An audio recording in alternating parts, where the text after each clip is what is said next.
আসসালামু আলাইকুম। আজকে ভিডিওতে আমরা আলোচনা করব লীলাম পরী নিয়ে প্রচলিত একটি রহস্য আধ্যাত্মিক আমল সম্পর্কে। অনেকে সঠিক আমল না জানার কারণে এই লীলাম পরীকে কেউ আজ পর্যন্ত হাসিল করতে পারে নাই। ইউটিউবে অসংখ্য আমল দেখেছেন, অনেকে অনেকভাবে আমল করার চেষ্টা করে, অনেকে অনেকভাবে আমল দেয় করার জন্য, কিন্তু আসলে সঠিক নিয়মভাবে কেউ হয়তো আজ পর্যন্ত এই নীলাম পরী হাজির করতে পারে নাই। তাই আপনাদের জন্য আজকে আমি এই নীলাম পরীর গোপন রহস্য নিয়ে আসছি যে আপনারা এই নীলাম পরীকে কীভাবে খুব সহজে হাজির করবেন। একটা কথা না বললেই নয়, যারা আমার চ্যানেলে নতুন অবশ্যই আমার চ্যানেলটি সাবস্ক্রাইব করবেন, সাথে থাকা বেল আইকনটি অন করে দিবেন যাতে নতুন কোনো ভিডিও আপলোড করার সাথে সাথে নোটিফিকেশন পৌঁছে যায় আপনাদের কাছে। যারা আগে থেকেই আমার চ্যানেলটা সাবস্ক্রাইব করে রেখেছেন আপনাদেরকে অসংখ্য শুভেচ্ছা এবং ধন্যবাদ। আজকের এই ভিডিওটি খুব মনোযোগ সহকারে না টেনে পুরো ভিডিওটা দেখবেন। পুরাটা ভিডিও একটু লং হতে পারে, কিন্তু এই নীলাম পরী কেন আসে না, কারণ কি, কিছু ব্যক্তিগত প্রসঙ্গ নিয়ে আমি আপনাদের সাথে আজকে আলোচনা করব এবং উন্মুক্ত করব যে নীলাম পরী আসলে কি। নীলাম পরী এমন একটা পরী, এটা একটা সর্দার মেয়ে, খুবই সুন্দর, খুবই রূপসী, অনেক ধনদৌলতের অধিকারী, কিন্তু সঠিকভাবে যদি আমল করতে পারেন তাহলে এই নীলাম পরীকে আপনারা খুব সহজে হাসিল করতে পারবেন।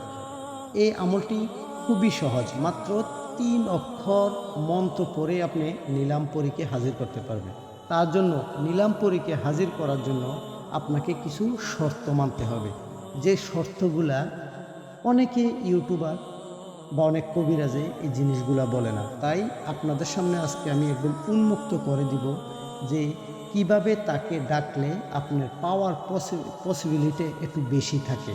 অনেকে অনেক রকমের আমল দেয়, অনেক আমল করে।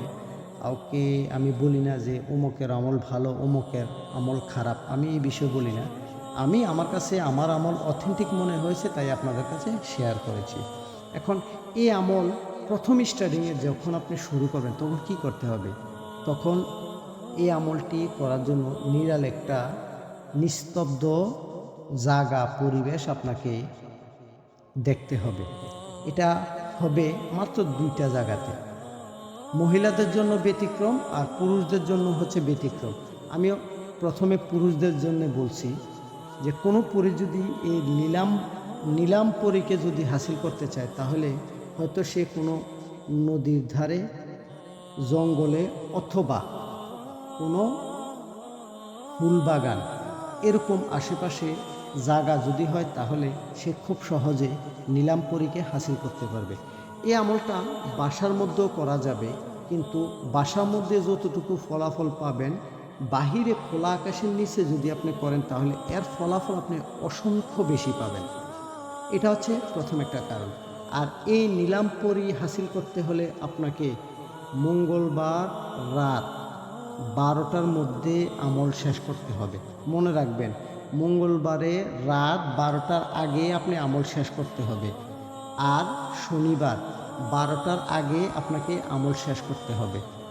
আর এই আমলে একটি সতর্ক আছে, সেটা হচ্ছে একটা নতুন বাজার থেকে ওয়ান টাইম ছুরি কিনে আনবেন। ছুরি কেনার পর আপনি সুন্দর করে এটাকে 4 ফুল পরবেন, আয়াতুল কুরসি পড়ে ফু দিবেন, সুন্দর করে গোল দাওরা দিয়ে আপনি মাঝখানে বসে আপনি আমল করবেন। এটা হচ্ছে বাধ্যতামূলক, শরীর বন্ধ করা লাগবে না, কিন্তু হেসার দেওয়া বাধ্যতামূলক। আর মহিলারা করবেন ঘরের মধ্যে পাক পবিত্র জায়গায় পূর্ব দিকে ফিরে আমল করবেন। পুরুষদের জন্য পূর্ব দিকে, মহিলাদের জন্য হচ্ছে পূর্ব দিকে। মহিলারা সুন্দর করে আয়াতুল কুরসি পরে 4 ফুল পরে নতুন একটা ছুরি দিয়ে গোল করে বৃত্ত এঁকে ওইটার মাঝখানে বসে আমল করবেন। লাইট সম্পূর্ণ বন্ধ করে দিবেন। যদি ঘরের জ্বালা না থাকে, বারান্দা থাকে, তাহলে ওপেন করে দিয়ে যাতে বাহিরের আলো বাতাস বিশেষ করে, আলো না, আলো তো ঘরে বন্ধই থাকবে, বিশেষ করে বাতাস যাতে চলাচল করতে পারে এমন পরিবেশে মহিলারা আমল করবেন। আর পুরুষরা খোলা জায়গায় আমল করবেন। মহিলাদের জন্য পোশাকের কোনো ধার্য নেই যে এই পোশাক আপনাকে পরতে হবে, কিন্তু অবশ্যই আপনি হিজাব ব্যবহার করতে হবে। আপনার মাথার চুল যেন হিজাবের বাহিরে না যায়, এই জিনিসটা অবশ্যই লক্ষ্য রাখবেন। আর পুরুষরা সবসময় চিন্তা করবেন এই নীলাম্বরীর সবচেয়ে পছন্দনীয় পোশাক হচ্ছে হলুদ কালার। হলুদ কালার, এই হলুদ কালার আপনি গায়ের মধ্যে কাপড় একটি পেঁচিয়ে আপনি আমলে বসবেন, পূর্ব দিকে ফিরে চোখ বন্ধ করে খোলা আকাশের নিচে। এভাবে আপনি এই আমলটা 3 দিন করবেন। এই 3 দিনে আপনি এই নীলাম্বরীকে হাসিল করার জন্য আপনাকে জামালি জালালি ফরহেজ করতে হবে। যেমন ডিম, দুধ, মাছ, মাংস, কাঁচা পেঁয়াজ, রসুন, আদা এগুলা আপনি খেতে পারবেন না। রান্না করা পেঁয়াজ, রসুন, আদা এগুলো আপনি খেতে পারবেন, কিন্তু কাঁচা আদা রসুন, পেঁয়াজ এগুলো খেতে পারবেন না। আর মাছ, মাংস, ডিম, দুধ, মধু এগুলো আপনি খেতে পারবেন না। শুধু আপনি ভাজি, সাদা ভাত, ডাল এগুলো দিয়ে খেতে হবে। আরেকটা, বিশেষ করে যারা অবিবাহিত আছেন, বিশেষ করে তারা যদি আমলটি করেন তাহলে অধিকাংশ আগে আপনারা কামিয়াবি হতে পারবেন। আর যারা বিবাহিত আছেন তারা একই রুমের মধ্যে আমল তো করতে পারবেন না। যারা বিবাহিত আছে, যে আপনার ওয়াইফ আপনার পাশে নাই, আপনি একটু দূরে গিয়ে আমল করছেন, তাহলে আপনি এই আমলে মোটামুটি কামিয়াবি হওয়ার সম্ভাবনা আপনার 100% না হলেও আমি 90% বলতে পারি। যারা অবিবাহিত আছেন ছেলে, তারা খুব তাড়াতাড়ি কামিয়াবি হবেন, কারণ এটা খুবই সুন্দর রূপসী একটি পরী। এটাকে দিয়ে আপনি জায়েজ না জায়েজ কাজ আপনি সবসময় করাইতে পারবেন, তাকে বন্ধুর মতো রাখতে পারবেন, এবং ওরে দিয়ে আপনার যত রকমের যত চাহিদা আছে সব কিছু আপনি পূরণ করতে পারবেন। কিন্তু আমল করার সময় আপনার শুধু নিয়ত থাকবে যে ওকে আমি দেখতে চাই, ওর কাছ থেকে আমার কিছু প্রয়োজন নাই, ওই নিয়ত করে আপনি আমলে বসবেন। ইনশাআল্লাহ আল্লাহ চাহে তো আপনি এই আমলে কামিয়াবি হতে পারবেন। এখন মহিলারা করবেন, বিবাহিত অবিবাহিত সমস্যা নাই, আপনারা যেভাবে মন চায় আমল করবেন, খুবই সুন্দর। এই আমলটা ইচ্ছা করলে যারা 18 বয়সের নিচে আছেন তারাও করতে পারবেন, যারা 18 বয়সের উপরে আছেন এই আমলটা আপনারাও করতে পারবেন। সবচেয়ে মজার বিষয় হচ্ছে এই পরীটা অনেক ভদ্র, ভালো। ওর সাথে আপনি ভালো ব্যবহার করবেন, সারা জীবন আপনার সাথে উনি থাকবে। ওনার সাথে একটু খারাপ আচরণ করবেন, ওনাকে ইগনোর করবেন, ওনার সামনে জ্ঞানে করবেন, ওনাকে বিরক্ত করবেন, তাহলে ওই পরী আপনাদের কাছে 1 মিনিটও থাকবে না। একটা বন্ধু আচরণ করে যদি আপনি ওনার সাথে সম্পর্ক গড়তে পারেন, তাহলে এই পরীর কাছ থেকে পৃথিবীর যত কিছু আপনার মন চায় সব কিছু আপনি ওর কাছ থেকে পাবেন।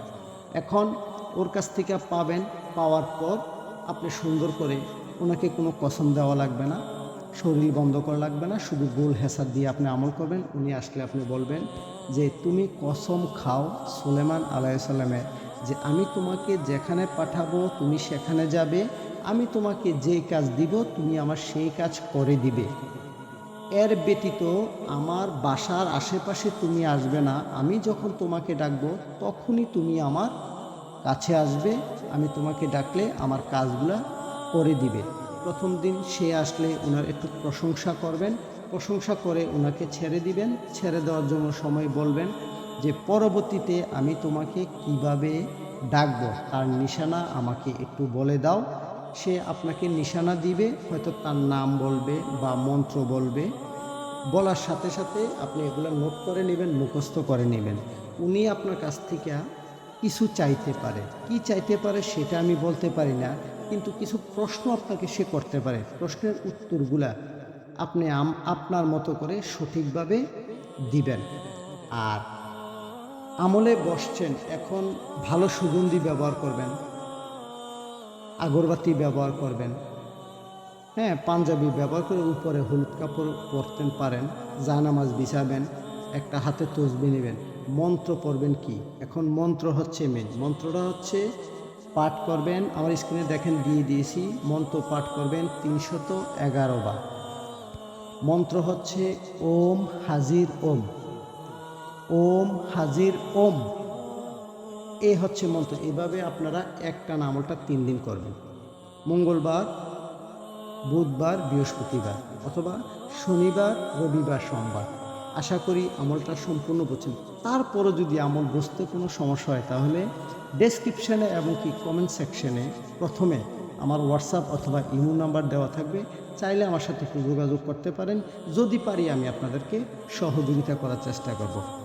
আশা করি আপনারা ভালোভাবে বুঝছেন। টাইম নিয়ে ভিডিও দেখেন না, একবারে বদলি 10 বার ভিডিও দেখেন, তারপরও জেনে শুনে গুরুর অনুমতি নিয়ে। আমি না হোক আপনাদের যদি কোনো কারো পার্সোনাল গুরু থেকে থাকে তাহলে তাদের কাছ থেকে আপনারা পারমিশন নিয়ে সুন্দর করে পাক সাফ হয়ে ভদ্র মানুষের মতো আমলে বসে যাবেন।